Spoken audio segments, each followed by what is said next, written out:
Welcome back, everyone, to Spiritual Context for Worldly Chaos. I have been loving all of these interviews. I knew I was going to really like all the interviews because I remember having such a great time performing those interviews with everyone, but it really has been amazing to walk back in time and listen to so much wisdom. And I'm glad that I get to reintroduce it all to you and start this relationship from a place of growth and expansion. I was just talking to someone yesterday about how little I get to talk about this in my everyday life, about magic and consciousness and self-development in terms of self-reflection, karma. I think it takes a special mindset, and oftentimes it takes special circumstances to help support those kind of conversations. And so I hope that this is a special circumstance where you get to have this conversation with me, and hopefully you come a little closer and you come onto my Substack or you find me on Instagram and we can have those conversations more one-on-one. But if this is as far as we know each other, I hope my podcast offers you spiritual reprieve. I want to become a person in your life that can have these conversations with you. And on that note, we are coming upon a Capricorn new moon. So if you'd like to know more about it, if you'd like to know what your tarot card is for your zodiac sign, go to the description box and click on that link. I do something called This Week in the Sky. So I go over all the transits that are coming up in the coming week. And one of those transits is the moon is meeting the sun in a new moon. So go check it out if you'd like. But now I am going to let 2023 me introduce Miriam Jacobs.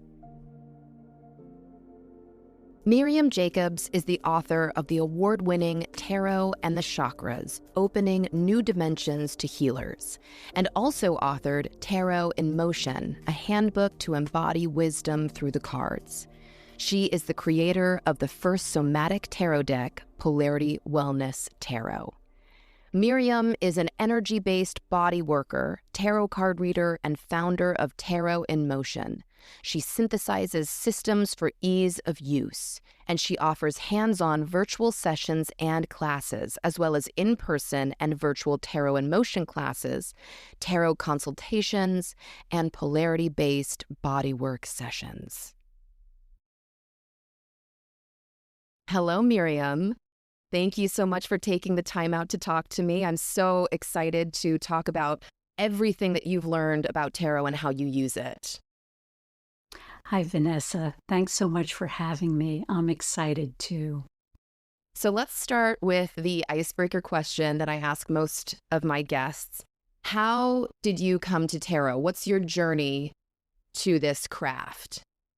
As a kid, and especially a teenager, I was always intuitive. So at that time, it was called ESP. And that just continued to develop, and I'm trained as an artist, which is the perfect thing to be intuitive. And it just kept happening more and more. But being an artist, I tended to be nonlinear. And for a birthday gift, I was given my first tarot deck. That was a Visconti Thesaurus deck, which was a little bit hard to follow, but I was thrilled and started studying. I found Mary Greer and Rachel Pollack and a few other books, and eventually bought a Rider-Waite deck. And then I met a friend, Yvonne Owens. She wrote the intro to my first book, Tarot and the Chakras, and then she helped me along. And we were also doing things like we were lining up each other's chakras and just playing around with crystals. And one thing led to another. I started reading tarot cards for my friends, and I was amazed when I got results. You know, I was just like, oh, let's just fool around. And you mind if I open this book and look at what this person has to say? It just evolved from there.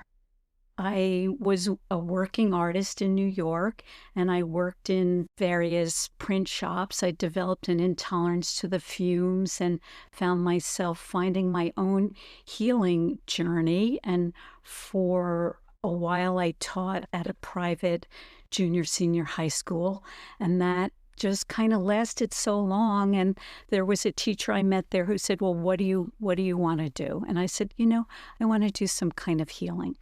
I heard about polarity therapy and I found a program that seemed perfect for me.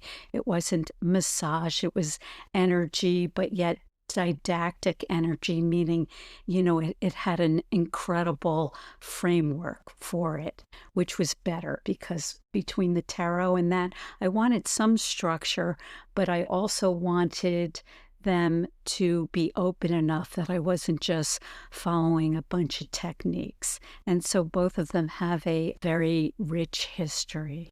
And then I found that there was a connection. For me, when I was learning polarity, I was making these charts and comparing the elements and comparing the chakras, comparing astrology, and tarot just slipped right in there. So besides following the charts that already existed, I started making up my own. And that's where we get your tarot deck, right? The first somatic tarot deck is kind of that combination between what you've learned and what you've discovered on your own. Is that right?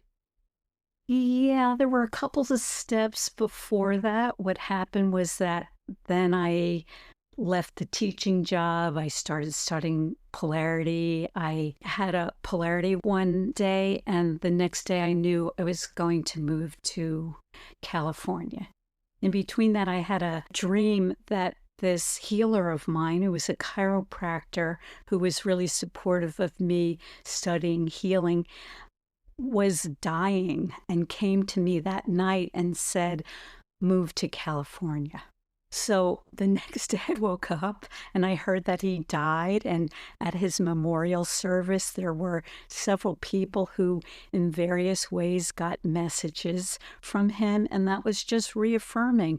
And things were happening in my loft in New York, which was getting harder to stay in, and I had won a precedenting set case to stay there in Tribeca, but it's hard to live below someone who hates your guts. So my twin brother lives out in California.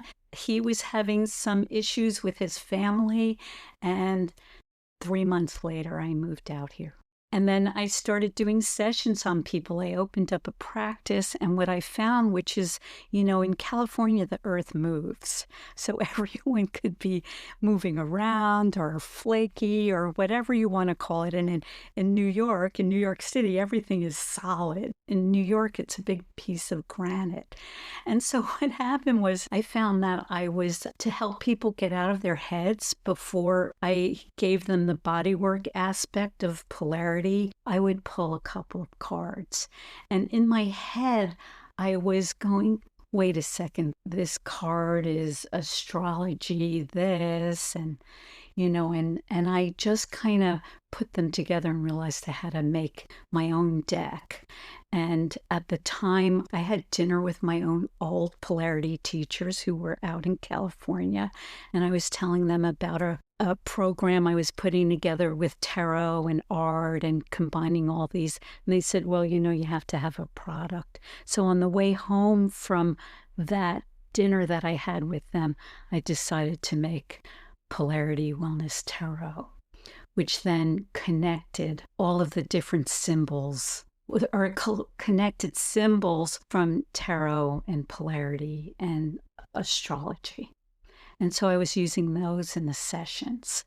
And those sort of sometimes showed me where in the body I should go. So, it's based on some really didactic protocols and intense information. The founder, Randolph Stone, put a lot of different things together. And so the chakras, which the chakras are based on the Vedic's version, which went down in the elements, and polarity is based on this elemental system. So it went down from the throat chakra, which is the ether, and the heart is air, and the solar plexus is fire, and the sexual chakra is water, and then the root chakra is earth. Can you explain for everybody what polarity therapy is? Okay, sure. It's a holistic modality that encompasses 4 different pillars or 4 different aspects, which is body work, a food balancing, energy balancing, and a verbal component, which is balancing. So a lot of that is based on Ayurvedic elements. So those Ayurvedic elements are ether, air, fire, water, and earth. And those then relate to the chakras. So Dr. Stone gave all of these charts that went back to where to put your hands and what type of touch to use. There's an astrological component because he went through the body and based on some of the charts from the forehead to the feet. So from Aries to Pisces, that there's different aspects of the body. So what I just did, because this is an all-encompassing aspect, like people who did therapy looked at it as let's meet people energetically based on the qualities of their voice. It brings in a little bit of Abraham Maslow and Virginia Satir, but we can't legally say we're verbal therapists unless someone is, and they add this aspect to them. Thank you so much for joining me. And as always, as above, so below, blessed be.